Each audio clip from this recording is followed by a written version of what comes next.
ಅನಿವಾರ್ಯ, ಹೀಗಾಗಿ ಅವರೇನೆ ಮುಂದಿನ 5 ವರ್ಷ ಕೂಡ ಮುಖ್ಯಮಂತ್ರಿ ಆಗಿರ್ತಾರೆ, ಅಷ್ಟು ಈಸಿಯಾಗಿ ಬಿಟ್ಕೊಟ್ಬಿಡುತ್ತಾ ಬಿಜೆಪಿ ಅಂತ? ಅಲ್ಲ, ಮುಂದಿನ ದಿನದಲ್ಲಿ ನೋಡೋಣ ಭವಿಷ್ಯ ಏನಿದೆ. So there is still yet to be continued ಇದೆ ಹಾಗಾದ್ರೆ. ಮುಂದಿನ ನಿತೀಶ್ ಕುಮಾರ್ ಅವ್ರನ್ನ ಹೇಗೆ ಮಟ್ಟ ಹಾಕಬೇಕು ಅಲ್ಲ, ಇನ್ನು ಮುಂದೆ ಏನಾಗುತ್ತೋ ನಮಗೂ ಗೊತ್ತಿಲ್ಲ. ಅದು ಕೇಂದ್ರ ನಾಯಕತ್ವ ತೀರ್ಮಾನ ತೆಗೆದುಕೊಂಡು ಸದ್ಯಕ್ಕೆ ಯಾವುದು ನಿತೀಶ್ ಕುಮಾರ್ ಅವ್ರನ್ನ ಹೇಗೆ ಮಟ್ಟ ಹಾಕಬೇಕು ಅಂತ ಯೋಚನೆ ನಡೀತಾ ಇದೆ. ಚಂದ್ರಶೇಖರ್ ಅವರು ಕಾಂಗ್ರೆಸ್ ವಕ್ತಾರ ಹೇಳ್ತಿದ್ದಾರೆ, ನಿತೀಶ್ ಕುಮಾರ್ ಅವ್ರನ್ನ ಮಟ್ಟ ಹೇಗೆ ಹಾಕೋದು ಅಂತ ಹೇಳಿ ಬಿಜೆಪಿ ಯೋಚನೆ ಮಾಡುತ್ತೆ ಅಂತ. ಅವ್ರವ್ರು ಮಾತಾಡ್ಲಿ ಸರ್, ಅಶೋಕ್ ಸರ್ ಮಾತಾಡ್ಬಿಡಿ.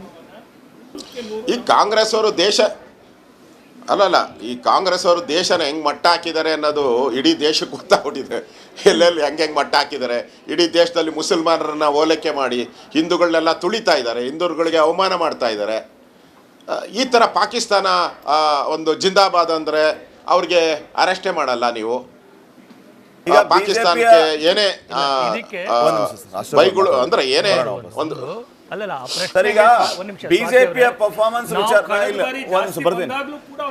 ಅಶೋಕ್ ಅವರೇ, ಈಗ ಬಿಜೆಪಿಯ ನಮ್ಮ ಟ್ರ್ಯಾಕ್ ರೆಕಾರ್ಡ್ ಮಾಡೋದಾದ್ರೆ ಮೈಸೂರು ಒಂದ್ ನಿಮಿಷ ಅಲ್ಲ, ಅಶೋಕ್ ಅವರು ಇದ್ದಾರೆ, ಅವ್ರನ್ನ ಮಾತಾಡಿಸಿ ಇಬ್ರು ನಾನು ಹೇಳ್ತೀನಿ, ಇಬ್ರು ಮಾತಾಡ್ತೀನಿ ಒಂದ್ ನಿಮಿಷ. ಅಶೋಕ್ ಅವ್ರ ಕಡೆಯಿಂದ ನಾನು ಒಂದು ರಿಯಾಕ್ಷನ್ ತಗೋತೀನಿ. ಅಶೋಕ್ ಅವರೇ, ಈಗ ಬಿಜೆಪಿಯ ಫೋಕಸ್ ಅನ್ನ ನಾವು ಮಾಡೋಣ ಬಿಹಾರದಲ್ಲಿ. ನಿತೀಶ್ ಕುಮಾರ್ ಅವರ ಚಾರ್ಮಿಂದ ಬಿಜೆಪಿ ಅಷ್ಟು ಸ್ಥಾನಗಳನ್ನ ಗಳಿಸ್ತಾ ಅಥವಾ ನಿತೀಶ್ ಅವ್ರನ್ನ ಪಕ್ಕಕ್ಕಿಟ್ಟು ಬಿಜೆಪಿ ಓನ್ ಪರ್ಫಾರ್ಮೆನ್ಸ್ ಅನ್ನ ಮಾಡ್ತಾ ನೀವು ಅಷ್ಟು ಈಸಿಯಾಗಿ ನಿತೀಶ್ ಅವ್ರನ್ನ ಅಲ್ಲಗಳಿತೀರಾ?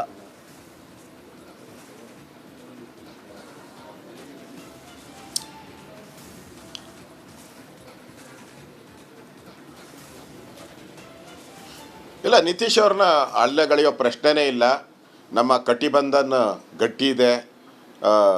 ಬಿಹಾರದಲ್ಲಿ ಏನು ಚುನಾವಣೆಗೆ ಮುಂಚೆ ನಮ್ಮ ಪ್ರೈಮ್ ಮಿನಿಸ್ಟ್ರು ನಮ್ಮ ಪಾರ್ಟಿ ಏನು ತೀರ್ಮಾನವನ್ನು ತೆಗೆದುಕೊಂಡಿದೆ ಅದಕ್ಕೆ ನಾವು ಬದ್ಧತೆ ಇದ್ದೇ ಇರ್ತೀರಿ. ಮತ್ತು ನಿತೀಶ್ ಕುಮಾರ್ ಬಿಡ್ತೀರಿ ಆ ಥರದ ಕಾಂಗ್ರೆಸ್ ಅವರು ಈ ಥರದ್ದೆಲ್ಲ ನಾಟಕಗಳು ಆಡಿದ್ದಾರೆ. ನಾವು ಆ ಥರ ನಾಟಕವನ್ನು ಆಡೋ ಪ್ರಶ್ನೆನೇ ಇಲ್ಲ. ನಾವು ಏನು ಮಾತು ಕೊಟ್ಟಿದ್ದೀರಿ ಜನಗಳಿಗೆ, ಚುನಾವಣೆಗೆ ಮುಂಚೆ ಏನು ಮಾತು ಕೊಟ್ಟಿದ್ದೀರಿ ಬಿಹಾರದಲ್ಲಿ, ಆ ಮಾತನ್ನು ಚಾಚು ತಪ್ಪದೆ ನಡೆಸ್ಕೊಂತೀರಿ ನಾವು. ಸೊ ಇವಾಗ ಬಿಹಾರದ ಚುನಾವಣಾ ಫಲಿತಾಂಶ ಕೇಂದ್ರದ NDA ಮೈತ್ರಿಕೂಟದ ಆಯಸ್ಸನ್ನ ಕೂಡ ನಿರ್ಧರಿಸುತ್ತೆ ಅನ್ನೋ ಚರ್ಚೆಗಳಾಗ್ತಾ ಇತ್ತು. ಈಗೇನು ಸರ್ ಮತ್ತಷ್ಟು ಗಟ್ಟಿನ ಮೋದಿ ಸರ್ಕಾರ? ಪಕ್ಕಾ ಗಟ್ಟಿ. ಈಗ ಒಂಥರ ವಜ್ರ ಅಂತಾರಲ್ಲ ಆ ಥರದ ಒಂದು ಭದ್ರವಾದಂಥ ಆಗ್ತಾರೆ. ಇವತ್ತೇನಾಗ್ತಾ ಇದೆಯಲ್ಲ, ಇದು ಮುಂದೆ ಕರ್ನಾಟಕದಲ್ಲಿ ಇದು ರಿಪಿಟೇಷನ್ನು. ಇಲ್ಲಿ ಕರ್ನಾಟಕದಲ್ಲಿ ಇನ್ನು 2 ವರ್ಷ ಆದಮೇಲೆ ಚುನಾವಣೆ ಅನಿವಾರ್ಯ, ಹೀಗಾಗಿ ಅವರೇನೆ ಮುಂದಿನ 5 ವರ್ಷ ಕೂಡ ಮುಖ್ಯಮಂತ್ರಿ ಆಗಿರ್ತಾರೆ, ಅಷ್ಟು ಈಸಿಯಾಗಿ ಬಿಟ್ಕೊಟ್ಬಿಡುತ್ತಾ ಬಿಜೆಪಿ ಅಂತ? ಅಲ್ಲ, ಮುಂದಿನ ದಿನದಲ್ಲಿ ನೋಡೋಣ ಭವಿಷ್ಯ ಏನಿದೆ. So there is still yet to be continued ಇದೆ ಹಾಗಾದ್ರೆ. ಮುಂದಿನ ನಿತೀಶ್ ಕುಮಾರ್ ಅವ್ರನ್ನ ಹೇಗೆ ಮಟ್ಟ ಹಾಕಬೇಕು ಅಲ್ಲ, ಇನ್ನು ಮುಂದೆ ಏನಾಗುತ್ತೋ ನಮಗೂ ಗೊತ್ತಿಲ್ಲ. ಅದು ಕೇಂದ್ರ ನಾಯಕತ್ವ ತೀರ್ಮಾನ ತೆಗೆದುಕೊಂಡು ಸದ್ಯಕ್ಕೆ ಯಾವುದು ನಿತೀಶ್ ಕುಮಾರ್ ಅವ್ರನ್ನ ಹೇಗೆ ಮಟ್ಟ ಹಾಕಬೇಕು ಅಂತ ಯೋಚನೆ ನಡೀತಾ ಇದೆ. ಚಂದ್ರಶೇಖರ್ ಅವರು ಕಾಂಗ್ರೆಸ್ ವಕ್ತಾರ ಹೇಳ್ತಿದ್ದಾರೆ, ನಿತೀಶ್ ಕುಮಾರ್ ಅವ್ರನ್ನ ಮಟ್ಟ ಹೇಗೆ ಹಾಕೋದು ಅಂತ ಹೇಳಿ ಬಿಜೆಪಿ ಯೋಚನೆ ಮಾಡುತ್ತೆ ಅಂತ. ಅವ್ರವ್ರು ಮಾತಾಡ್ಲಿ ಸರ್, ಅಶೋಕ್ ಸರ್ ಮಾತಾಡ್ಬಿಡಿ. ಈ ಕಾಂಗ್ರೆಸ್ ಅವರು ಈ ಕಾಂಗ್ರೆಸ್ ಅವರು ದೇಶನ ಹೆಂಗ್ ಮಟ್ಟ ಹಾಕಿದ್ದಾರೆ ಅನ್ನೋದು ಇಡೀ ದೇಶಕ್ಕೆ ಗೊತ್ತಾಗ್ಬಿಟ್ಟಿದೆ. ಎಲ್ಲೆಲ್ಲಿ ಹೆಂಗೆ ಮಟ್ಟ ಹಾಕಿದ್ದಾರೆ. ಇಡೀ ದೇಶದಲ್ಲಿ ಮುಸಲ್ಮಾನರನ್ನ ಓಲೈಕೆ ಮಾಡಿ ಹಿಂದೂಗಳನ್ನೆಲ್ಲ ತುಳಿತಾ ಇದ್ದಾರೆ, ಹಿಂದೂಗಳಿಗೆ ಅವಮಾನ ಮಾಡ್ತಾ ಇದ್ದಾರೆ. ಈ ಥರ ಪಾಕಿಸ್ತಾನ ಒಂದು ಜಿಂದಾಬಾದ್ ಅಂದರೆ ಅವ್ರಿಗೆ ಅರೆಸ್ಟೇ ಮಾಡಲ್ಲ ನೀವು. ಪಾಕಿಸ್ತಾನಕ್ಕೆ ಏನೇ ಬೈಗಳು ಅಂದ್ರೆ ಏನೇ ಒಂದು ಬಿಜೆಪಿಯ ಪರ್ಫಾರ್ಮೆನ್ಸ್ ಅಶೋಕ್ ಅವರೇ, ಈಗ ಬಿಜೆಪಿಯ ನಮ್ಮ ಟ್ರ್ಯಾಕ್ ರೆಕಾರ್ಡ್ ಮಾಡೋದಾದ್ರೆ ಮೈಸೂರು ಒಂದ್ ನಿಮಿಷ ಅಲ್ಲ, ಅಶೋಕ್ ಅವರು ಇದ್ದಾರೆ, ಅವ್ರನ್ನ ಮಾತಾಡಿಸಿ ಇಬ್ರು ನಾನು ಹೇಳ್ತೀನಿ, ಇಬ್ರು ಮಾತಾಡ್ತೀನಿ ಒಂದ್ ನಿಮಿಷ. ಅಶೋಕ್ ಅವ್ರ ಕಡೆಯಿಂದ ನಾನು ಒಂದು ರಿಯಾಕ್ಷನ್ ತಗೋತೀನಿ. ಅಶೋಕ್ ಅವರೇ, ಈಗ ಬಿಜೆಪಿಯ ಫೋಕಸ್ ಅನ್ನ ನಾವು ಮಾಡೋಣ ಬಿಹಾರದಲ್ಲಿ. ನಿತೀಶ್ ಕುಮಾರ್ ಅವರ ಚಾರ್ಮಿಂದ ಬಿಜೆಪಿ ಅಷ್ಟು ಸ್ಥಾನಗಳನ್ನ ಗಳಿಸ್ತಾ ಅಥವಾ ನಿತೀಶ್ ಅವ್ರನ್ನ ಪಕ್ಕಕ್ಕಿಟ್ಟು ಬಿಜೆಪಿ ಓನ್ ಪರ್ಫಾರ್ಮೆನ್ಸ್ ಅನ್ನ ಮಾಡ್ತಾ ನೀವು ಅಷ್ಟು ಈಸಿಯಾಗಿ ನಿತೀಶ್ ಅವ್ರನ್ನ ಅಲ್ಲಗಳಿತೀರಾ?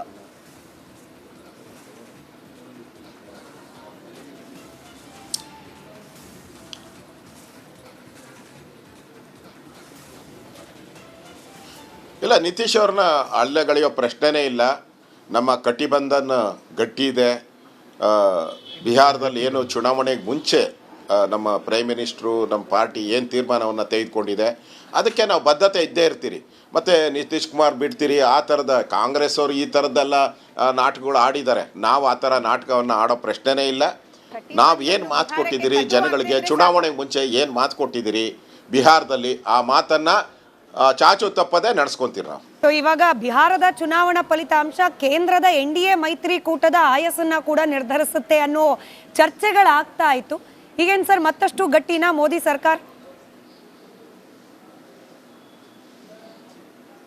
ಪಕ್ಕಾ ಗಟ್ಟಿ. ಈಗ ಒಂಥರ ವಜ್ರ ಅಂತಾರಲ್ಲ ಆ ಥರದ ಒಂದು ಭದ್ರವಾದಂಥ ಆಗ್ತಾರೆ. ಇವತ್ತೇನಾಗ್ತಾ ಇದೆಯಲ್ಲ, ಇದು ಮುಂದೆ ಕರ್ನಾಟಕದಲ್ಲಿ ಇದು ರಿಪಿಟೇಷನ್ನು. ಇಲ್ಲಿ ಕರ್ನಾಟಕದಲ್ಲಿ ಇನ್ನು 2 ವರ್ಷ ಆದಮೇಲೆ ಚುನಾವಣೆ ಅನಿವಾರ್ಯ. ಹೀಗಾಗಿ ಅವರೇನೆ ಮುಂದಿನ 5 ವರ್ಷ ಕೂಡ ಮುಖ್ಯಮಂತ್ರಿ ಆಗಿರ್ತಾರೆ. ಅಷ್ಟು ಈಸಿಯಾಗಿ ಬಿಟ್ಕೊಟ್ಬಿಡುತ್ತಾ ಬಿಜೆಪಿ ಅಂತ? ಅಲ್ಲ, ಮುಂದಿನ ದಿನದಲ್ಲಿ ನೋಡೋಣ ಭವಿಷ್ಯ ಏನಿದೆ. So there is still yet to be continued ಇದೆ ಹಾಗಾದ್ರೆ. ಮುಂದಿನ ನಿತೀಶ್ ಕುಮಾರ್ ಅವ್ರನ್ನ ಹೇಗೆ ಮಟ್ಟ ಹಾಕಬೇಕು ಅಲ್ಲ, ಇನ್ನು ಮುಂದೆ ಏನಾಗುತ್ತೋ ನಮಗೂ ಗೊತ್ತಿಲ್ಲ. ಅದು ಕೇಂದ್ರ ನಾಯಕತ್ವ ತೀರ್ಮಾನ ತೆಗೆದುಕೊಂಡು ಸದ್ಯಕ್ಕೆ ಯಾವುದು ನಿತೀಶ್ ಕುಮಾರ್ ಅವ್ರನ್ನ ಹೇಗೆ ಮಟ್ಟ ಹಾಕಬೇಕು ಅಂತ ಯೋಚನೆ ನಡೀತಾ ಇದೆ. ಚಂದ್ರಶೇಖರ್ ಅವರು ಕಾಂಗ್ರೆಸ್ ವಕ್ತಾರ ಹೇಳ್ತಿದ್ದಾರೆ, ನಿತೀಶ್ ಕುಮಾರ್ ಅವ್ರನ್ನ ಮಟ್ಟ ಹೇಗೆ ಹಾಕೋದು ಅಂತ ಹೇಳಿ ಬಿಜೆಪಿ ಯೋಚನೆ ಮಾಡುತ್ತೆ ಅಂತ. ಅವ್ರವ್ರು ಮಾತಾಡ್ಲಿ ಸರ್, ಅಶೋಕ್ ಸರ್ ಮಾತಾಡ್ಬಿಡಿ. ಈ ಕಾಂಗ್ರೆಸ್ ಅವರು ಈ ಕಾಂಗ್ರೆಸ್ ಅವರು ದೇಶನ ಹೆಂಗ್ ಮಟ್ಟ ಹಾಕಿದ್ದಾರೆ ಅನ್ನೋದು ಇಡೀ ದೇಶಕ್ಕೆ ಗೊತ್ತಾಗ್ಬಿಟ್ಟಿದೆ. ಎಲ್ಲೆಲ್ಲಿ ಹೆಂಗೆ ಮಟ್ಟ ಹಾಕಿದ್ದಾರೆ. ಇಡೀ ದೇಶದಲ್ಲಿ ಮುಸಲ್ಮಾನರನ್ನ ಓಲೈಕೆ ಮಾಡಿ ಹಿಂದೂಗಳನ್ನೆಲ್ಲ ತುಳಿತಾ ಇದ್ದಾರೆ, ಹಿಂದೂಗಳಿಗೆ ಅವಮಾನ ಮಾಡ್ತಾ ಇದ್ದಾರೆ. ಈ ಥರ ಪಾಕಿಸ್ತಾನ ಒಂದು ಜಿಂದಾಬಾದ್ ಅಂದರೆ ಅವ್ರಿಗೆ ಅರೆಸ್ಟೇ ಮಾಡಲ್ಲ ನೀವು. ಪಾಕಿಸ್ತಾನಕ್ಕೆ ಏನೇ ಬೈಗಳು ಅಂದ್ರೆ ಏನೇ ಒಂದು ಬಿಜೆಪಿಯ ಪರ್ಫಾರ್ಮೆನ್ಸ್ ಅಶೋಕ್ ಅವರೇ, ಈಗ ನಮ್ಮ ಟ್ರ್ಯಾಕ್ ರೆಕಾರ್ಡ್ ಮಾಡೋದಾದ್ರೆ ಮೈಸೂರು ಒಂದ್ ನಿಮಿಷ ಅಲ್ಲ, ಅಶೋಕ್ ಅವರು ಇದ್ದಾರೆ, ಅವ್ರನ್ನ ಮಾತಾಡಿಸಿ ಇಬ್ರಿಗೂ ನಾನು ಹೇಳ್ತೀನಿ, ಇಬ್ರು ಮಾತಾಡ್ತೀನಿ ಒಂದ್ ನಿಮಿಷ. ಅಶೋಕ್ ಅವ್ರ ಕಡೆಯಿಂದ ನಾನು ಒಂದು ರಿಯಾಕ್ಷನ್ ತಗೋತೀನಿ. ಅಶೋಕ್ ಅವರೇ, ಈಗ ಬಿಜೆಪಿಯ ಫೋಕಸ್ ಅನ್ನ ನಾವು ಮಾಡೋಣ. ಬಿಹಾರದಲ್ಲಿ ನಿತೀಶ್ ಕುಮಾರ್ ಅವರ ಚಾರ್ಮಿಂದ ಬಿಜೆಪಿ ಅಷ್ಟು ಸ್ಥಾನಗಳನ್ನ ಗಳಿಸ್ತಾ ಅಥವಾ ನಿತೀಶ್ ಅವ್ರನ್ನ ಪಕ್ಕಕ್ಕಿಟ್ಟು ಬಿಜೆಪಿ ಓನ್ ಪರ್ಫಾರ್ಮೆನ್ಸ್ ಅನ್ನ ಮಾಡ್ತಾ ನೀವು ಅಷ್ಟು ಈಸಿಯಾಗಿ ನಿತೀಶ್ ಅವ್ರನ್ನ ಅಲ್ಲಗಳಿತೀರಾ?